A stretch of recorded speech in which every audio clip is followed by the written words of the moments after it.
this is an iHeart podcast. Guaranteed human. Get almost anything you need delivered with Uber Eats. What do we mean by almost? Well, you can't get a well-groomed lawn delivered, but you can get chicken parmesan delivered. A little escape? No.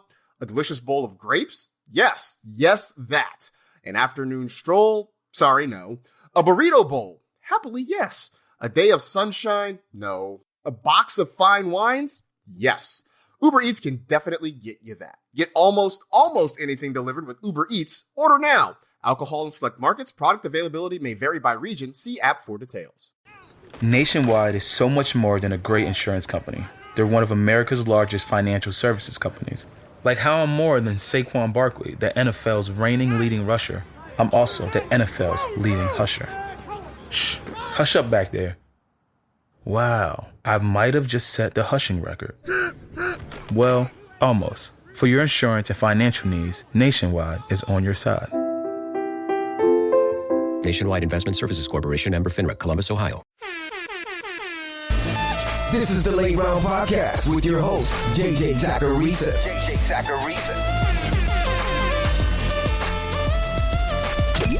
What's up, everyone? It's JJ Zachariason, and this episode 1074 of the Late Round Fantasy Football Podcast. Thanks for tuning in. Well, we made it. We made it to week 17. It's championship week. It's been a really fun year, and honestly, it's been a good year, which I'm really thankful for. We just got to cross the finish line now. Just remember, this may be the last episode of 2025, but I'm not going anywhere. I do content all offseason, and really that's the content that forms so much of my process during the season. So if you're only an in-season listener, I get it, but don't go away. Don't unsubscribe. There's tons of new stuff to dive into during the offseason. And we've got big plans for late round fantasy football as a business too. Make sure you're staying on top of everything by subscribing to that newsletter. Just go to lateround.com, click newsletter, and submit your email address to sign up. But this is it. So without further ado, let's get to the last transactions list of this 2025 season. Add Emmanuel Wilson. So after not practicing last week because of this knee injury, Josh Jacobs, he did give it a go on Saturday night, but he hit just a 39% snap share. Emmanuel Wilson played the most snaps for Green Bay in week 16. He carried the ball 14 times for 82 yards. I thought he looked really good too. If Jacobs were to miss this week, which does seem possible, I would expect Wilson to touch the ball a lot against Baltimore. Keep in mind, we saw Jacobs sidelined earlier this year against the Vikings. Wilson saw 28 carries and 2 targets. Not only that, but Jordan Love's in concussion protocol. If he can't go, I would expect more of a ground game approach for that Green Bay offense. So basically, Wilson's a legit starter in fantasy this week if Josh Jacobs is out. That's why his 37% roster rate needs to be a whole lot higher. Add Dylan Sampson and Raheem Sanders. Quinshon Judkins had a brutal season-ending injury in week 16. That led to a backfield split between Rocket Sanders and Travion Williams. Both Sanders and Williams played 20 snaps. Williams was more the pass catcher. He ran over twice as many routes, and he saw 4 targets to Sanders' 1. But Sanders, he saw the early down work. He got the ground game stuff. He carried the ball 11 times to Williams' 3. And that's why I would prefer Rocket Sanders to Travion Williams. Not only that, but Sanders was a Zap model favorite during draft season. He was someone to me that the NFL just seemed to undervalue. The thing is, Dylan Sampson, he was out on Sunday with a hand injury. Now, we don't know if he's going to be able to go this weekend, but if he does, he'd make for a pretty nice play. Back in week 1 when Judkins wasn't playing, Sampson, and this is with Jerome Ford on the roster and healthy, but Sampson saw a 57% running back rush share and a 19% target share against the Bengals. Now, this week 17 matchup against the Steelers isn't amazing, but there could be some usability from this Browns backfield. Hold Michael Carter. So look, Michael Carter's week 16 definitely could have been better. His peripherals weren't quite as good as what I thought they'd look like. That's because the Cardinals mixed in rookie Corey Kiner, resulting in Carter snagging just a 50% running back rush share in that game against Atlanta.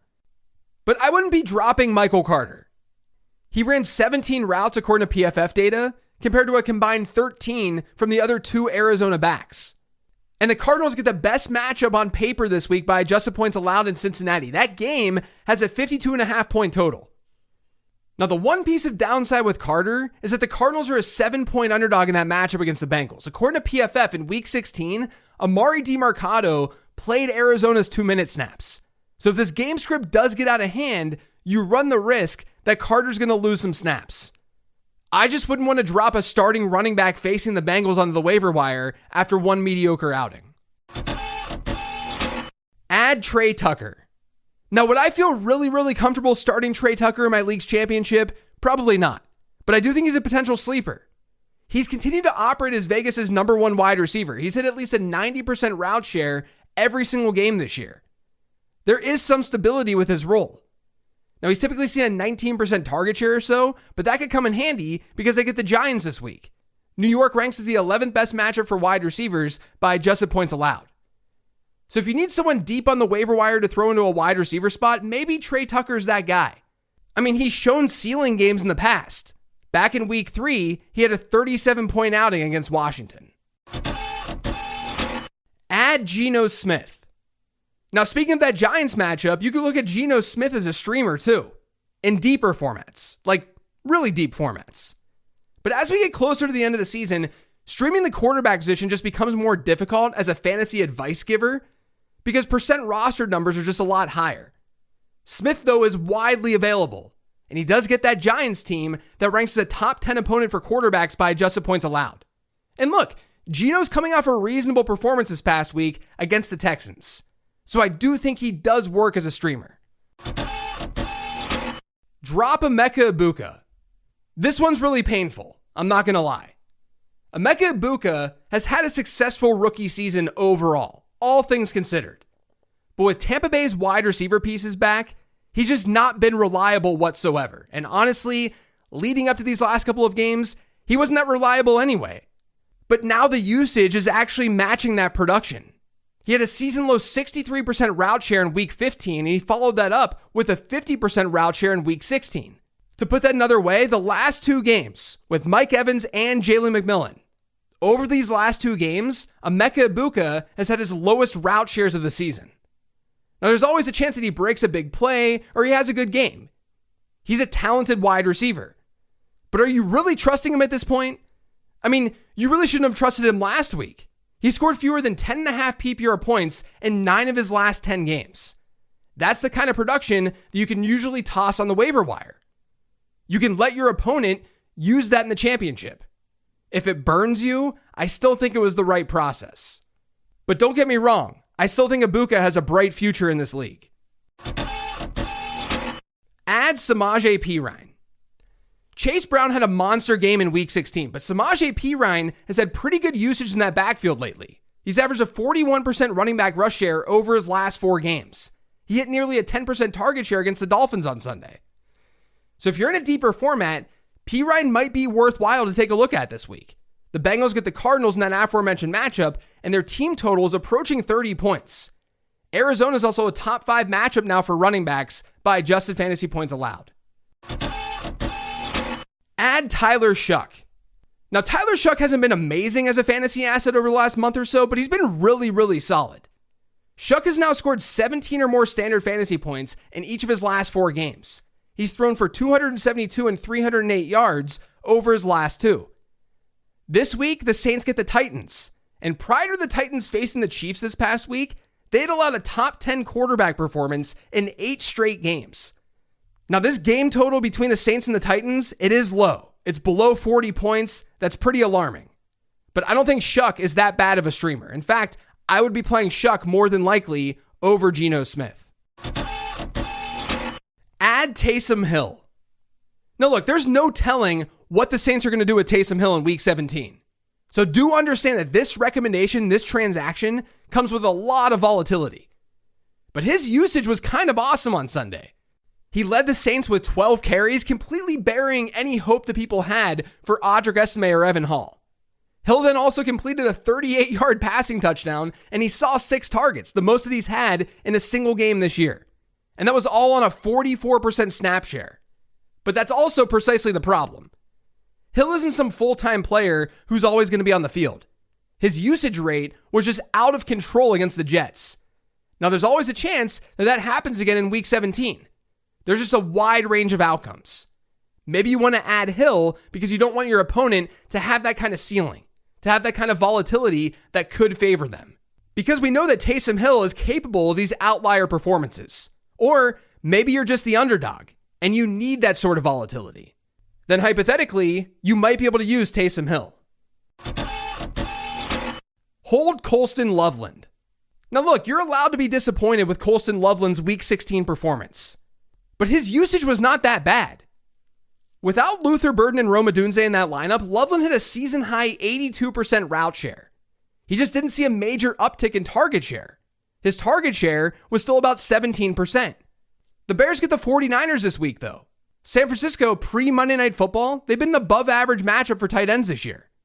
So I still think Loveland is a solid enough choice for a tight end needy team this week. And obviously, he's more attractive if Luther Burden and Rome Odunze are out again. Add Jawhar Jordan. So Woody Marks ended up being inactive in Week 16 with an ankle injury. He seemed to be kind of close to playing, so there's a chance that he's back this week. But if he's not, you probably want to at least have Jawhar Jordan rostered. Now, the Texans don't have an easy matchup against the Chargers, but Jordan saw a 68% running back rush share and a 15% target share against the Raiders. If Marks is out again, that could translate to more fantasy points in Week 17. Add Chris Rodriguez. I feel like I've talked about Chris Rodriguez every single episode over the last month or so, but there's a reason for that. He's still rostered in fewer than 30% of Yahoo leagues, and in Week 17, he gets a pretty good matchup against the Cowboys. Now, Dallas is especially good for running backs when Quinnen Williams is sidelined. He was out this past week, so you got to see if he's going to play this week. But it's not the worst spot for Rodriguez, even if Williams is back. Rodriguez was back in Week 16 himself. He saw a 62.5% running back rush share, which was his highest mark of the season. That resulted in 15 carries for 63 yards and a touchdown. Now, the ceiling isn't massive for Rodriguez because of the lack of pass catching, but he at least can provide flex-worthy numbers for your championship rosters. Drop Dalton Kincaid. Look, my record this year with drop candidates has not been incredible. It seems like anytime I recommend you drop someone, something happens favorably for that player to see more work. But look, it's process over results. Kincaid hasn't reached a 60% route share since Week 9. He's coming off a game against Cleveland where he saw 6% target share. And the Bills get the Eagles this week, a team that's given up the second fewest adjusted fantasy points to tight ends this year. It's the final week of the season. You have to ask yourself if you're okay with your opponent using a player that you're about to drop. In the case of Dalton Kincaid, you're really banking on a big play or a touchdown. And with his usage being as low as it is, along with that Week 17 matchup, process says that he's a reasonable player to drop right now. Add the New England Patriots defense. New England's defense is still rostered in fewer than 50% of Yahoo leagues. And they're a strong choice this week because they get the Jets. The Jets have just a 15-point implied team total. They've also allowed opposing defenses to rank in the top 5 against them in each of their last 3. This is a clear good spot for this New England defense. Add the New York Giants defense. So for as favorable of a matchup as the Giants are for opposing offenses, because I did talk about Geno Smith and Trey Tucker on this show, let's not pretend that Vegas's offense is amazing. Opposing defenses against the Raiders have ranked as top 10 fantasy units in 7 consecutive games. This Giants-Raiders game this weekend has a fairly low 42.5 point total. So I think the Giants are more of the traditional lower rostered streamer this week. So naturally, with the last episode of the season, we've got a bonus transaction. It's to add Jake Tonjes. George Kittle was destroying that Indianapolis defense on Monday night, but then an ankle injury knocked him out late. Now, that injury occurred earlier in the game, and he played through it a bit, but then the team eventually just held him out. We don't know his status right now for Week 17 against Chicago, but if he's out, Jake Tonjes is an interesting streamer. He had a lot of usability earlier this year with Kittle sidelined. In Chicago, that matchup in Week 17, they had the 10th highest adjusted target share allowed to tight ends this year. That's it for today's show, though. Thanks to all of you for listening. If you yet subscribe to the Late Round Fantasy Football Podcast, make sure you are by searching for it pretty much anywhere podcasts can be found. And don't forget to follow me on Twitter and on Blue Sky at Late Round QB. That's it for the podcast this season. That's the final episode of 2025, like I said at the top. I'm still doing content for subscribers this week, but there won't be any more episodes. Now, Before I let you go, I just want to take a second and mention how unbelievably grateful I am to do all of this, to have this platform, to talk to you guys about fantasy football. You know, just to be vulnerable for a second, I know there are tons and tons of things that I've gotten wrong this year. I know someone listening to this, you're probably upset about a piece of advice that I gave that went south. That's inevitable. And I hope this really gets through when I say it. I care. I really, really do care. Probably too much. I care deeply about giving good advice, about giving you that edge, about helping you understand this game on a level that you didn't know was possible. But through all of that, through the ups and downs of player injuries and breakouts and busts, I hope I've been able to provide the escape that you've needed. We all face tough times in life, and sometimes this world can be a scary place. I just want you guys to know that I'm always going to do my best to be here when you want to get away from it. Even if it's just zoning out while you mow the lawn or when you're at the gym, whatever the case may be. I'm truly honored to be your escape. I'm honored that you choose to listen to me. I know I say thanks all the time on this show. Thanks for tuning in. Thanks for listening. But I mean it. Thank you. You've given me more than I could have ever dreamed of. And it's been another great year of getting to know some of you, of experiencing the ups and downs of this game, and just getting away from reality a little bit. And I can't wait to do it again in 2026.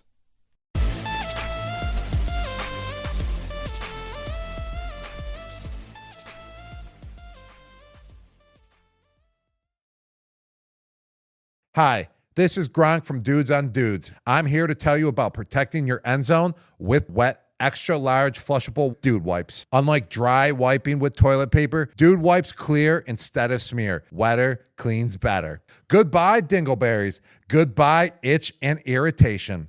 Plus, if you take Gronk-sized grumpies, or as I like to call them, Gronkies, baby wipes won't do. You need extra big Dude Wipes to handle the job. So don't fumble the ball with toilet paper. Stop being an a-hole to your b-hole and start using Dude Wipes. Available on Amazon and major retailers nationwide. Dude Wipes. Best clean, pants down. This is a real good story about Bronx and his dad, Ryan, real United Airlines customers. We were returning home, and one of the flight attendants asked Bronx if he wanted to see the flight deck and meet Captain Andrew. I got to sit in the driver's seat. I grew up in an aviation family, and seeing Bronx kind of reminded me of myself when I was that age. That's Andrew, a real United pilot. These small interactions can shape a kid's future. It felt like I was the captain. Allowing my son to see the flight deck will stick with us forever. That's how good leads the way. This is an iHeart podcast. Guaranteed Human.